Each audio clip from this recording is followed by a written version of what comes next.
바울은 아가야 이제 아덴에서 또 다른 아가야의 도시인 고린도로 이제 가게 됩니다. 고린도는 아가야 아덴에서 서쪽으로 한 80km 정도 있는 그런 도시인데, 이 고린도는 헬라의 지역, 그 마게도냐, 아가야 이 지역에 아주 번성한 도시의 그런 하나의 아주 중요한 그런 장소였습니다. 이 고린도는 지중해 연안으로 둘러싸여 있었기 때문에 동쪽으로 가도 바다, 서쪽으로 가도 바다, 그 모든 것에 이제 좋은 요충지로 쓰이기에 아주 적합한 그런 장소였죠. 그래서 이 도시의 인구를 이제 그 당시에 대략 학자들이 연구를 했더니 이 아덴보다 많은 한 20여만 명이 이제 살고 있었다. 이제 그 다음에 나오는 에베소는 이보다 더 많은 인구가 살긴 했지만 20만 명이면 상당히 많은, 그 당시에는 인구가 살았던 것을 이제 생각해 볼 수가 있습니다. 그런데 이 고린도에 있을 때 누가 찾아왔냐면 브리스길라와 아굴라 이 부부가 이제 오게 됩니다. 이 브리스길라와 아굴라 어떻게 오게 됐냐면 글라우디오가 모든 유대인을 명하여 로마에서 떠나라 한 거로 이렇게 되어 있습니다. 이 브리스길라는 로마 출신의 여성이고, 이 아굴라는 이제 유대인인데, 이 아굴라가 이제 남자가 유대인이기 때문에 이 모든 유대인을 이제 그 로마에서 떠나라 하는 이 글라우디오 칙령에 의해서 이제 떠나게 됩니다. 그 떠나는 과정 가운데 어디로 가나 이제 여러 가지 생각을 했겠지만, 이제 이 부부가 계속해서 온 곳이 바로 이 고린도였다는 거죠. 고린도까지 이제 와서 이제 어떻게 거기까지 왔는지는 이제 성경에는 나와 있지 않지만 계속 이동해서 이제 이 고린도에 오게 되었고, 이곳에서 천막 만드는 일을 했다는 것을 보면 이 고린도에 이 천막을 만드는 수요가 많지 않았을까, 이런 어떤 이제 그런 어떤 일들을 하는 수요가 많았기 때문에 여기까지 오지 않았을까 하는 생각을 해봅니다. 근데 공교롭게도 바울도 이 일을 하고 있었다는 거죠. 생업이 같으므로 함께 살며 일을 하였다, 이렇게 나와 있습니다. 생업이 같아서 여러 가지로 도움을 주고받을 수 있는 그런 상황이 되었다는 거죠.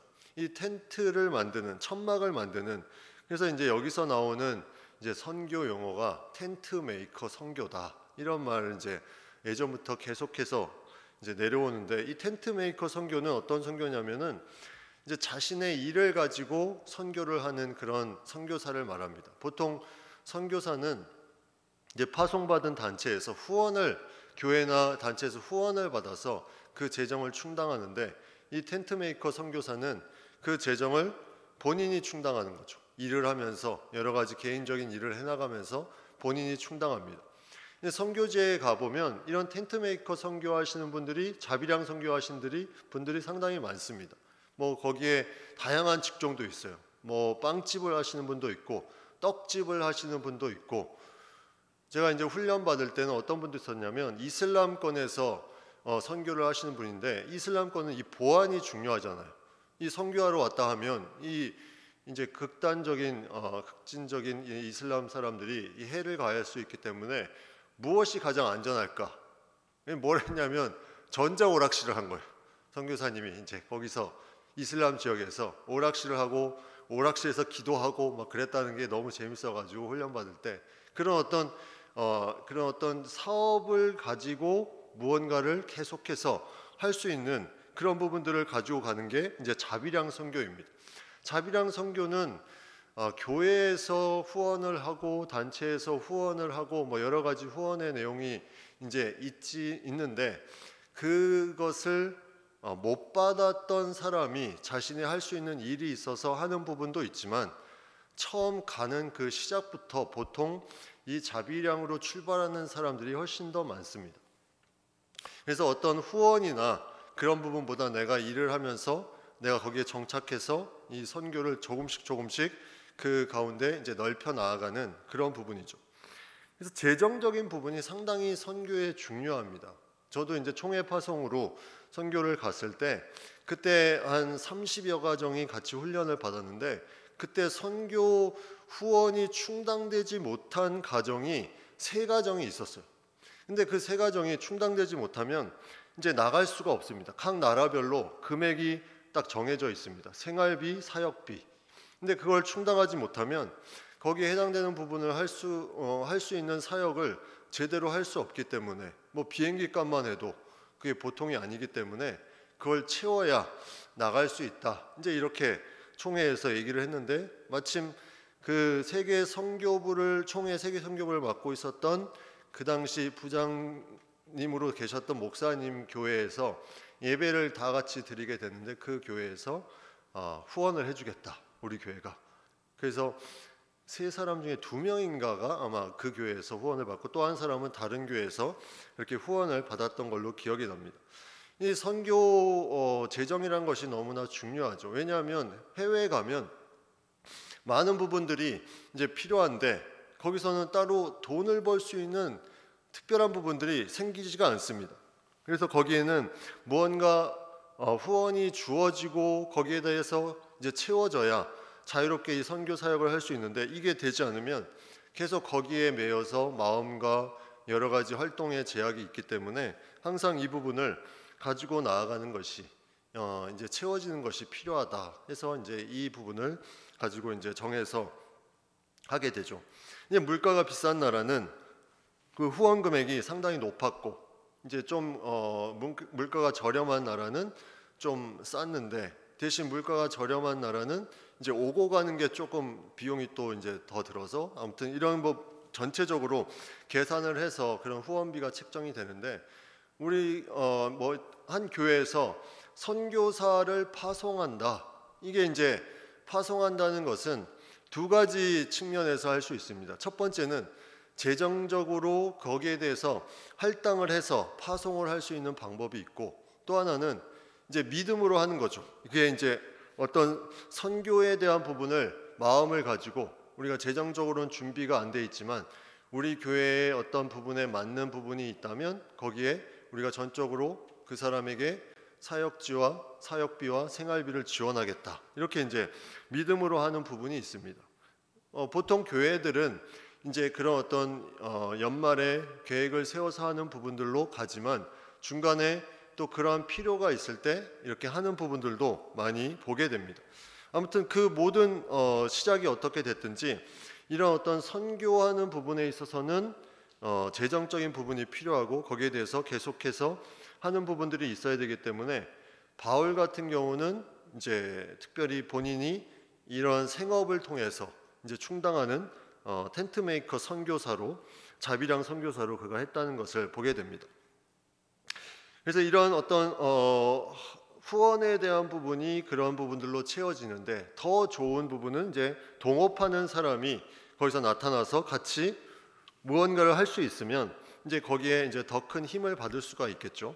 그래서 안식일마다 4절에 보면 안식일마다 이렇게 이제 하면서 또 안식일마다 해당에서 강론하고 권면하였다. 항상 안식일 그 해당에서 무언가를 했던 것이 각 지역에 갈 때마다 그것이 나타났고 여기서도 마찬가지로 이제 고린도에서도 이 브리스길라와 아굴라를 만났고 또 해당에서 강론하며 권면하는 사역을 하게 됩니다. 그러는 가운데 이제 실라와 디모데가 이제 마게도냐로부터 내려오게 되죠. 그쪽에서 이제 흩어져서 아데네에 혼자 와서 고린도까지 왔는데 이제 고린도에서 다시 실라와 디모데가 합류를 합니다. 근데 내려오니까 어떠한 일이 있었냐면 재밌는 일이 이제 있습니다. 바울이 하나님의 말씀에 붙잡혀 유대인들에게 예수는 그리스도라 밝히 증언하니 내려옴에 밝히 증언했다 이렇게 되어 있습니다. 이 말이 되게 재밌는 말이죠. 그전에는 그런 어떤 힘을 받지 못했는데 동역자가 실라와 디모데가 내려옴에 유대인들에게 예수는 그리스도라 밝히 증언했다. 이게 이제 동역하는 것에 놀라운 폭발적인 힘, 그런 함께 있기만 해도 이 힘이 생기는 이게 진정한 동역의 모습임을 우리가 생각해 보게 됩니다. 하나님이 주시는 그 마음으로 하나님의 일들을 감당하지만 누군가 함께 했던 사람이 사라졌을 때 그들이 다시 함께 해주는 그것만으로 이제 힘을 받아서 밝히 증언했다, 힘있게 증언했다. 이제 이런 부분들로 보면 동역자가 얼마나 중요한가, 모든 일은 이런 동역의 기쁨으로 가는 것임을 우리가 생각을 해봅니다. 안식일에 전하고 또 전하고 해당해서 계속해서 전하고, 이 뒤에 보면 11절에 보면 1년 6개월을 머물었다. 이 고린도에서. 그럼 1년 6개월 동안 안식일에 52주니까 한 7, 80주를 계속해서 해당해서 무언가 사역을 이제 뭐 핍박이 없었다면 계속해서 전했다는 그런 걸 생각해 볼 수 있겠죠. 그런 어떤 전함을 통해서 하나님의 일들을 감당하니 그렇게 이제 하니 또 대적들이 일어납니다. 항상 대적들은 이런 부분들에 이제 일어나면서 뭐라고 말하냐면 그들이 대적하여 비방하거늘 이렇게 말합니다. 이제 예수는 그리스도다, 메시아다 밝히 증언하는데 대적들이 비방하면서 이것이 잘못됐다, 이것이 말도 안 된다 하면서 비방하는 부분들이 나옵니다. 그때 바울이 어떻게 하냐면 옷을 털면서 이르되 너희 피가 너희 머리로 돌아갈 것이요 나는 깨끗하니라. 이후에는 이방인에게로 가리라. 무언가 계속 열심히 이 유대인들을 향해서 전파했는데도 이들이 그걸 제대로 그냥 듣지 않고 깨닫지 않고 대적하여 비방하니 옷을 털면서 먼지를 털면서 흙을 털면서 갔던 그 제자들처럼 옷을 털면서 너희 피가 너희 머리로 돌아갈 것이요 나는 깨끗하니라.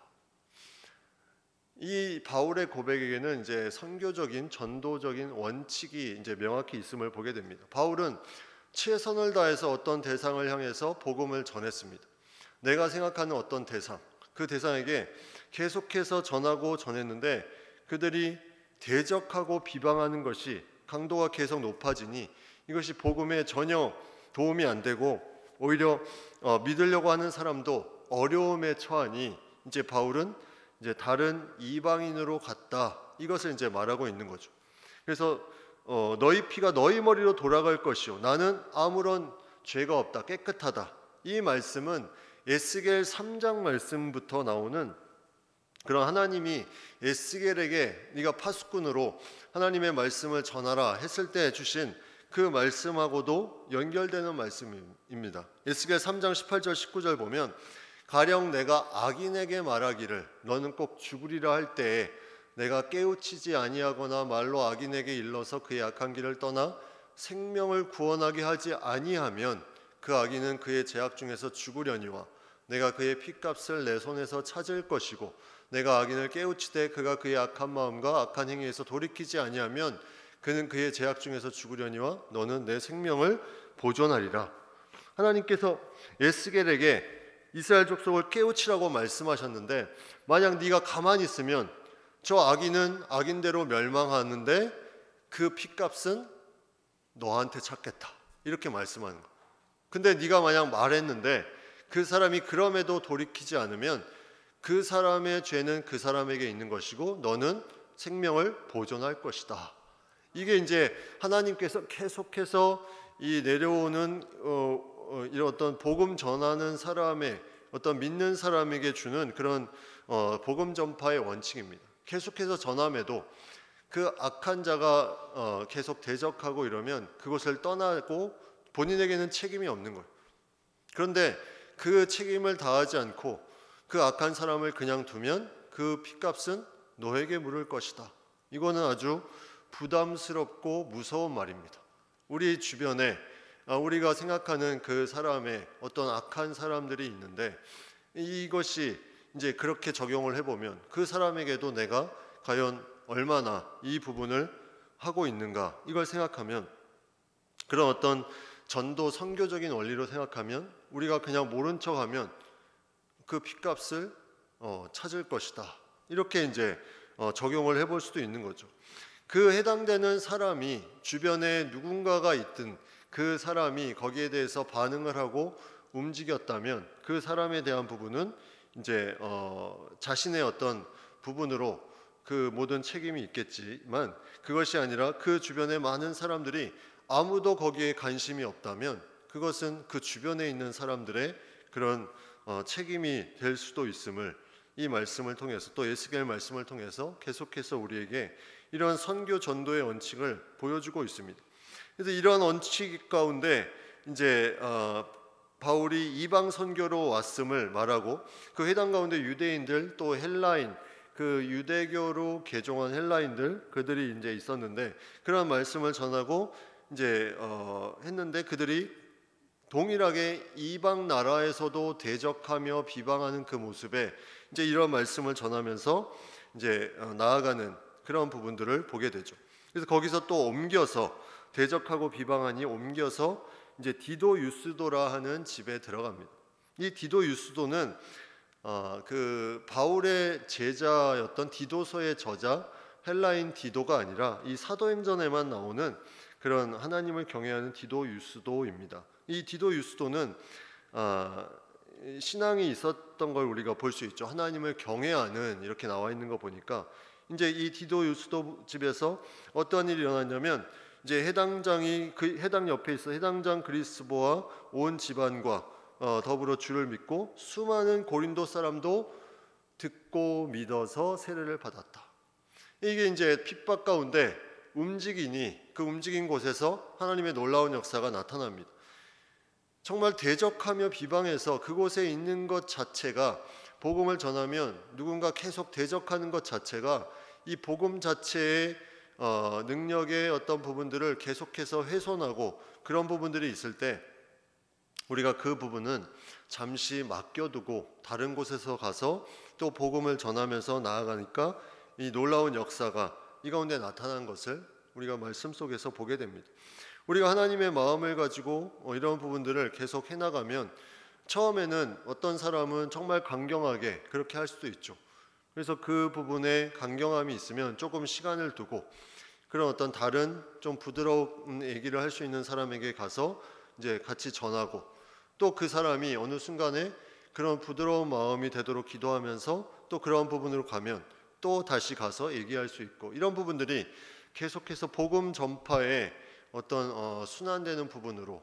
그래서 예전에 뭐 고구마 전도법, 무슨 그런 뭐 찔러보자 이런 전도법이 계속 있었던 것도 이 익은 고구마냐 안 익은 고구마냐, 그런 부분에 대해서 이제 이 사역에 대한 부분을 좀 지혜롭게, 전도에 대한 부분을 지혜롭게 해야 될 필요가 있다는 것을 우리가 생각해 보게 되는 거죠.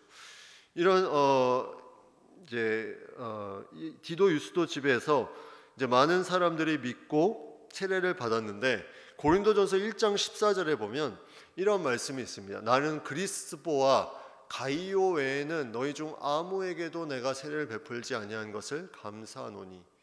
근데 여기 보면 많은 사람도 믿고 세례를 받았다 이렇게 나와 있는데, 수많은. 근데 바울은 고린도의 교회에 편지를 쓰면서 그리스보와 가이오 외에는 세례를 베풀지 아니한 것을 감사한다. 왜 이 감사한다고 했을까? 이 바울에 대한 어떤 하나의 인식 자체가 그 고린도 교회에 어떤 커다란 하나의 뭐 어떤 당파, 그런 부분들로 여겨졌기 때문에 그런 어떤 파들이 계속해서 모여서 서로 싸우고, 고린도에 막 서로 파를 나눠서 너는 게바파, 바울파, 그리스도파 이런 부분들이 있었기 때문에 이런 파를 나누는 것에 만약 세례를 많은 사람이 줬으면 또 바울파라 해서 다 모여서 막 이렇게 하지 않았을까 하는 부분에 이제 세례를 두 사람만 준 것을 감사한다. 그러면 이 많은 사람들은 누가 세례를 줬을까? 이제 이 5절에 마게도냐에서 내려온 실라와 디모데도 있었고, 뭐 그 외에 또 누가 있었는지 모르겠지만 이 당시에는 뭐 세례가 지금처럼 뭐 이렇게 딱 기준을 두고 자격이 있어야 주는 그런 시대가 아니었기 때문에 아마 믿음이 있는 사람이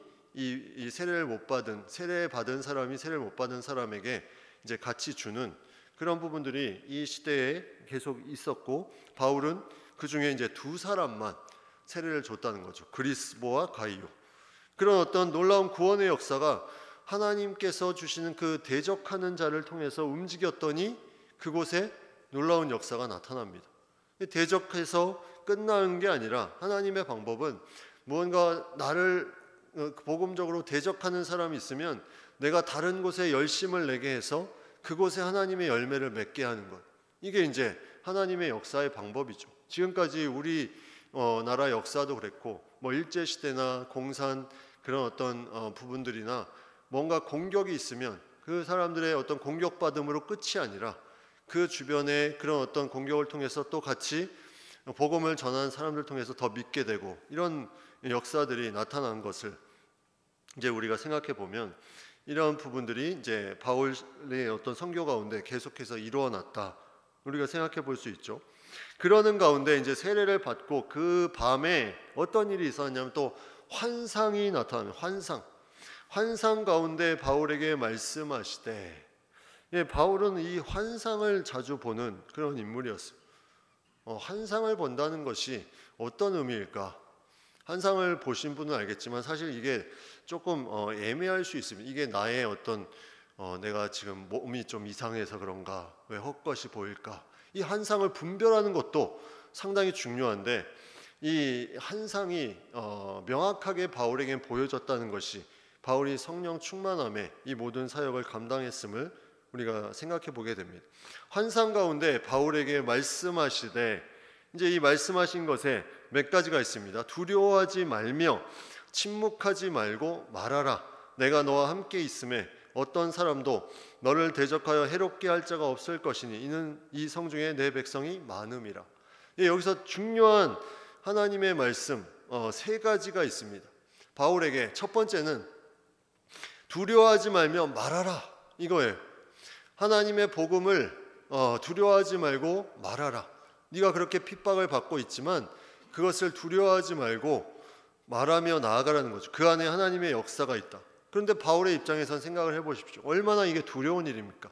계속 맞고 감옥에 가고 힘든 상황이 계속 옴에도 이게 이렇게 계속 하라는 게 하나님 이거 너무한 거 아닙니까? 나를 이렇게 너무 어려움에 처하게 하면서 또 두려워하지 말고 말하는 게 어떻게 바울이 받아들였을까? 근데 그 다음에 이번에는 또 이렇게 이제 말씀합니다. 내가 너와 함께 있으면 어떤 사람도 너를 대적하여 해롭게 할 자가 없을 것이다. 네, 이 바울의 그런 어떤 심리를 이제 하나님이 아시는지 이제는 그런 어려움과 아픔을 잘 아는 하나님께서 이제 너가 다시는 사람을 통해서 해롭게 되는 일이 없을 것이다. 이렇게 이제 말씀하고 있죠. 그 다음에 세 번째는 이 성중에 내 백성이 많음이라. 하나님의 백성, 잃어버린 백성이 많기 때문에 너는 지금 선택받은 그 백성에게 가서 하나님의 말씀을 전하는 것에 전념해라. 너는 해를 당하지 않을 것이다. 이렇게 말씀합니다. 내 백성이 많을 것이다. 추수할 것은 많은데 추수한 일꾼은 없다. 이렇게 말씀하신 그 말씀처럼 그냥 가만히 있지 말고 추수할 일꾼이 저기 땅에 많으니 너의 입을 열어서 그 사람들에게 하나님의 복음을 전하라. 이렇게 이제 나아간 부분이 1년 6개월. 다른 지역보다는 이제 좀 더 오랜 기간 동안에 그 지역에 있었던 거죠. 그 가운데서 하나님의 말씀을 가르치며 나아갑니다. 1년 6개월 동안 계속 가르치는 부분들에 해롭게 할 자가 없을 것이다. 이렇게 했는데 해롭게 할 자가 또 나타납니다. 네, 12절에 보면 바울을 대적하여 법정으로 데리고 가서 유대인들이 그러면 이 해롭게 할 자가 없을 것이다. 하나님의 말씀이 이 잘못된 말씀인가? 왜 또 이 핍박을 받아야 됩니까? 이겁니다. 우리가 핍박이 없을 수는 없습니다. 핍박은 있지만 너의 모든 삶에 그것이 해가 되거나 너의 몸에 장애가 되거나 어려움을 처하는 일은 없을 것이다. 이렇게 해석하는 것이 더 정확하다고 보겠죠. 그냥 고난이 없다, 핍박이 없다가 아니라 고난은 있고 핍박은 있지만 너를 해롭게 할 사람은 없다. 내가 거기까지는 철저하게 보호해 주겠다. 그러니 고난이나 핍박을 두려워하지 말고 말해라. 이것을 이제 말씀하고 나아간 것을 보게 되죠. 그래서 그 바울이 이제 바울을 대적하는 사람들이 다시 법정으로 데려갑니다. 로마 법에 의해서 그들을 어떻게 하고자 했던 거죠. 로마 법에 의해서 무슨 그들이 이제 잘못된 사상을 전한다는 것을 통해서 그들을 다시 감옥에 넣거나 매질을 하거나 그렇게 하려고 이제 하나님을 경외하려고 이제 사람들을 권한다, 이런 이제 말을 하면서 이제 나아가는데, 그때 이제 갈리오라는 그 당시에 이제 그 지역을 다스리는 이제 총독이었던 것 같아요.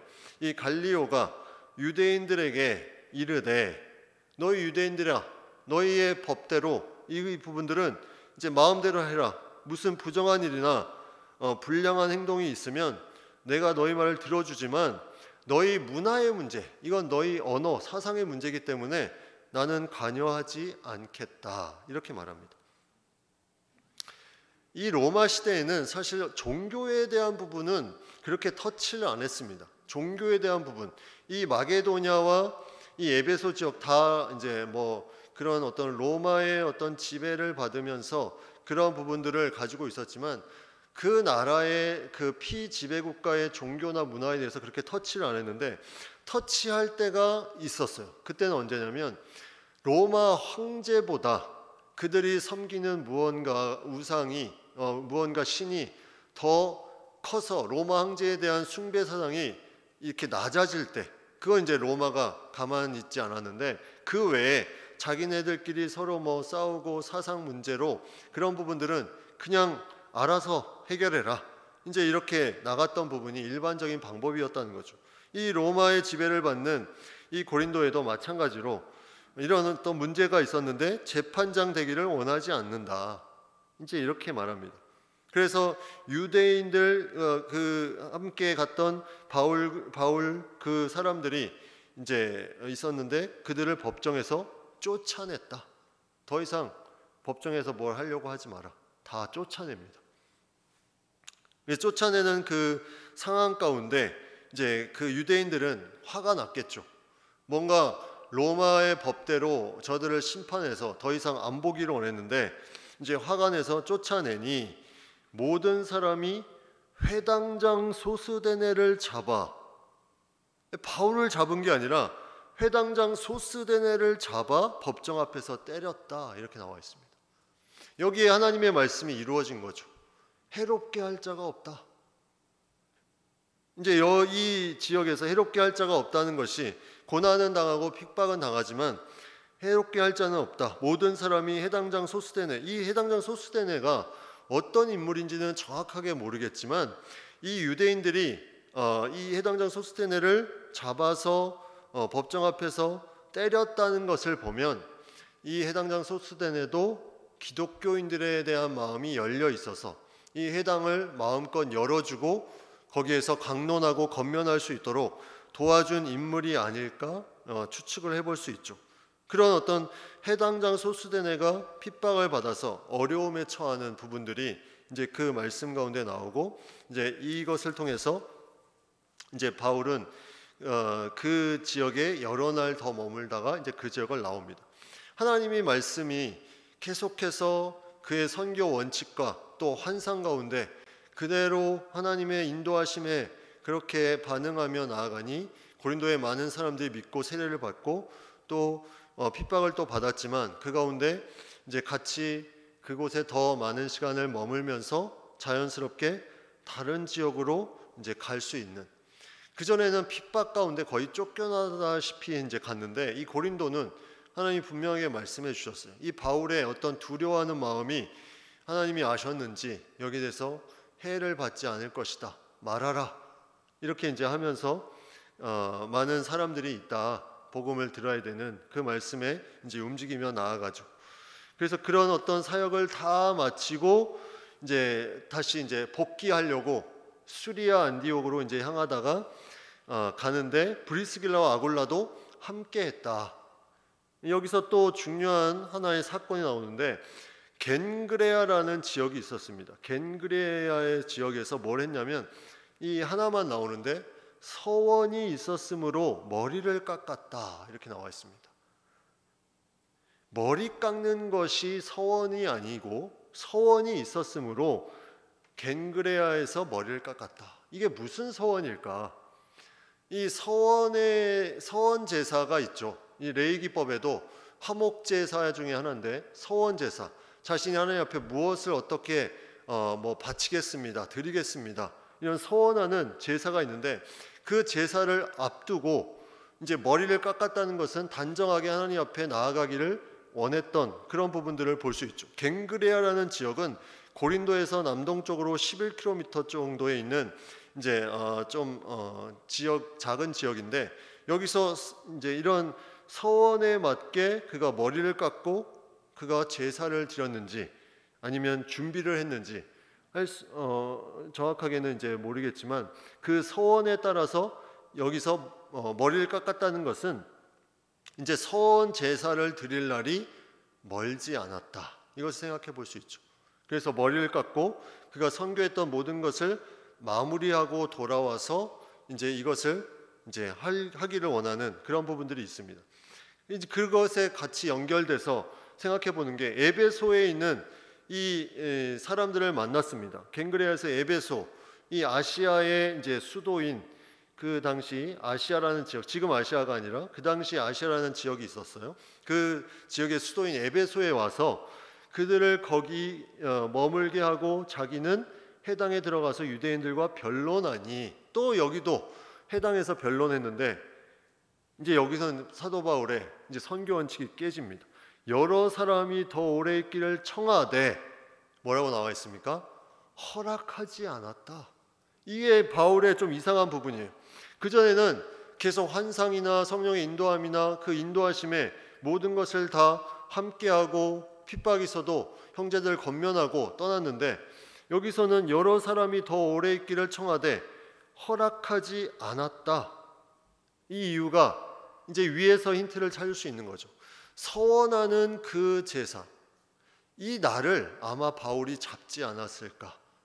그게 이제 정확한 날짜를 바울이 가지고 있었기 때문에 더 머물면 그 하나님과의 약속을 지킬 수가 없었던 거예요. 그래서 그 가장 중요한 약속을 지키기 위해서 그 가운데 떠났던 그런 모습을 생각해 볼 수 있고, 또 하나는 이 더 오래 있기를 청했던 이 사람들이 약간 이상한 목적을 가지고 접근을 한 거죠. 평상시와는 좀 다른 느낌, 허락하지 않았다, 이런 부분을 보면 이제 약간 좀 이 오래 있기를 원했던 이 사람들이 평상시와는 다른 그런 부분이 이제 성령께서 인도하신 그 느낌이 있었기 때문에 그렇게 하지 않았을까. 그리고 이제 수리아 안디옥으로 복귀하는데, 그 복귀하는 어떤 일정, 또 그런 부분도 이제 좀 생각해 보면, 그래서 허락하지 않고 작별하여 이렇게 말합니다. 하나님의 뜻이면 너희에게 돌아오리라 하고 배를 타고 떠났다. 네, 하나님의 뜻이면 너희에게 돌아오리라. 근데 19장 가보면 3차 전도 여행에 바로 바울이 갔던 곳이 에베소입니다. 에베소. 그러면 이 2차 전도 여행 때 이 에베소 사람들이 했던 말을 바울은 계속 기억하고 있었다는 거죠. 그래서 계속 그 가운데 에베소에서 오랜 시간을 보낸 것을 보게 됩니다. 그러면 더 이제 확실히 알 수 있는 것은 무언가 빨리 돌아와서 하나님과의 약속을 지켜야 되는 무언가가 있지 않았을까. 그래서 22절에 2차 전도 여행이 마무리됩니다. 가이사랴에 상륙하여 올라가 교회 안부를 물은 후에 안디옥으로 내려가서, 여기가 끝이에요. 2차 전도 여행 끝. 내려가서 그 다음에 23절에 얼마 있다가 이게 3차가 이제 시작됩니다. 3차 전도. 그래서 3차 전도가 이제 이 18장 23절부터 해서 쭉 이제 또 진행이 되죠. 이런 3차 전도 여행은 그 전에 갔던 지역들을 많이 돌보는 사역으로 이제 나아갔습니다. 그 내용은 이제 다음에 같이 더 자세히 보기로 하고, 오늘은 이 2차 전도 여행 마무리, 하나님이 주신 마음으로 계속 움직이며 하나님이 귀한 영혼들을 고린도 교회에서 많이 살리고, 또 하나님의 마음으로 간 지역에 하나님의 말씀을 듣고 또 거기에 대한 해당하는 하나님의 놀라운 것들을 이루어가는 이 바울의 그런 선교의 부분들을 보면서 너무나 아름다운 하나님과 동행하는 모습을 느낄 수가 있습니다. 우리가 이 찬양하면서 우리도 이 같이 주와 같이 가는 것이 얼마나 기쁘고 즐거운 것인가 우리가 고백하며 이 찬송을 같이 부르고 기도하는 시간을 같이 갖겠습니다.